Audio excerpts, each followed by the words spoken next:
Daily. Taste the Daily.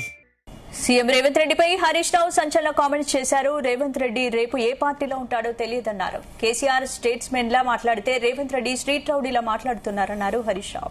త్యాగాల చరిత్ర తమదైతే వెన్నుపోటుకు మార్పిరు రేవంత్ రెడ్డిదని విమర్శించారు. రేవంత్ ను తెలంగాణ ద్రోహిగా కేసీఆర్ ప్రజల ముందు నిలబెట్టారని అన్నారు. ఉత్తమ్ కుమార్ రెడ్డి ఇప్పుడైనా ప్రిపేర్ అయి ప్రెస్ మీట్ పెట్టాలని సెటైర్ వేశారు. ఇరిగేషన్ మంత్రికి సగం నాలెడ్జ్ మాత్రమే ఉందంటూ మాజీ మంత్రి హరీష్ రావు హాట్ కామెంట్స్ చేశారు.